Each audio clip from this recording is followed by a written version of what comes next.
Have you ever wanted to do mini twists on your natural hair but you felt like you didn't have the length or the thickness to do it? Well, I'm about to show you how to do so using 100% human braiding hair.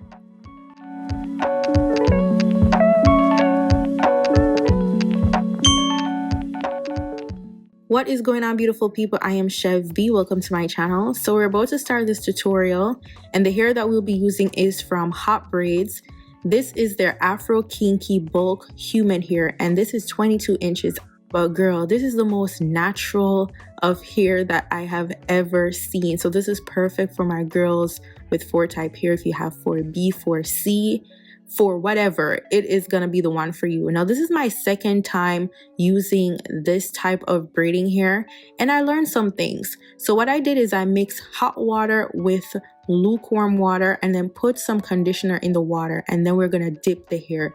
This is gonna soften it to give you the best type of install without it being stiff. It's gonna be flowy, it's gonna be springy, the hair is gonna be so beautiful. So basically we're gonna do a cold wash with this hair. So first we dip it in the conditioner, and then afterwards, even though I didn't do it on camera, I dip it again in water to rinse it out. And let me tell you, the first time when I did this, the hair was a bit stiff, and then I did this around the second time around, and my god, the difference it made with the hair was amazing. So if you are someone that gets itchy scalp from using synthetic hair, this is 100% human hair, and this is the hair for you.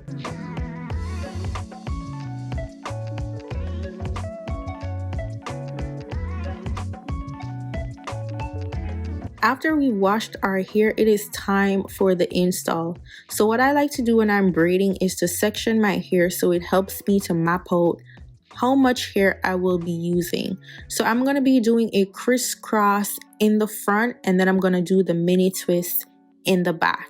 What I'm going to use is the Shine and Jam Magic Finger braiding gel, and also this honey curl custard, because I want the hair to be soft and I want it to be bouncy. Now this 360 mirror has helped me so many times to do my hair. It will give you, or help you rather, to achieve a professional look by seeing your parting space. Like, you need this in your life. So after we use the Shine and Jam to part our hair, we're going to section off a tiny piece of the hair to start the twisting.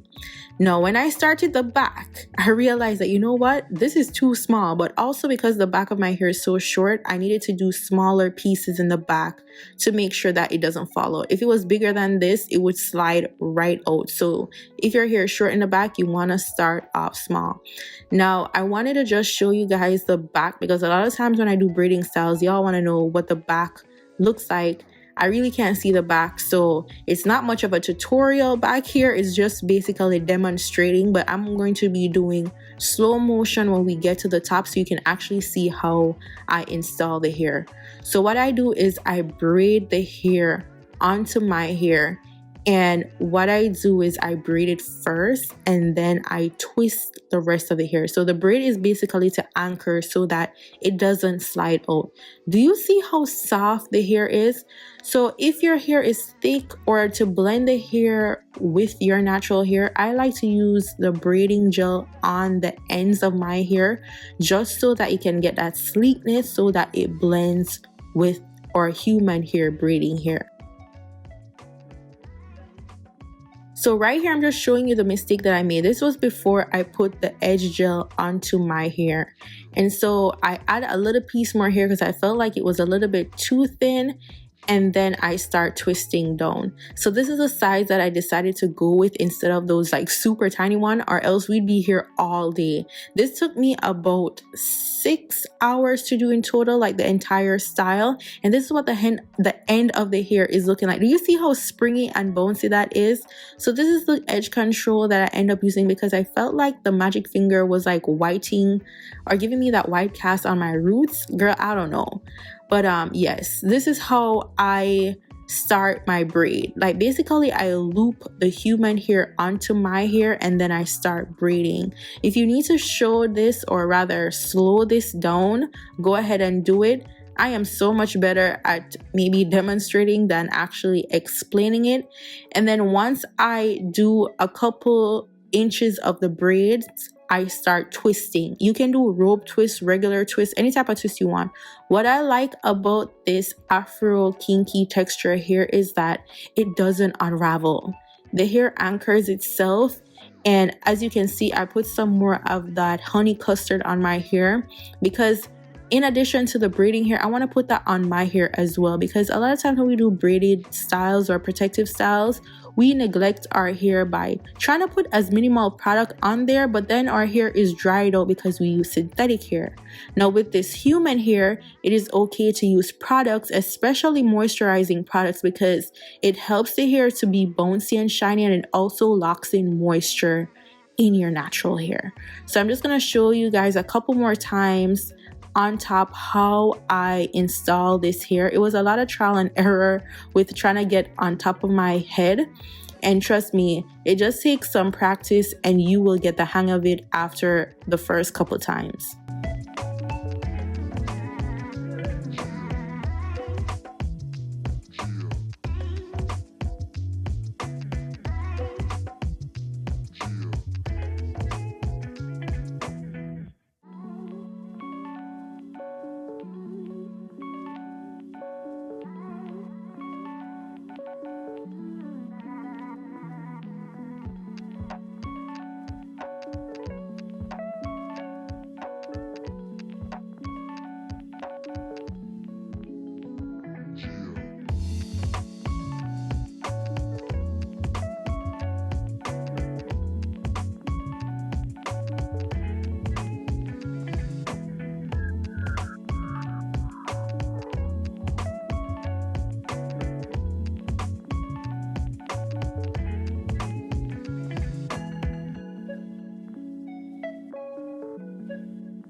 Now it is time to do our crisscross, and I always put oil on top of my elastic bands. I know a lot of people are concerned about it popping. I don't know if it's the type of elastic band my beauty supply store sells where I live, but they never pop on me, and I always use oil.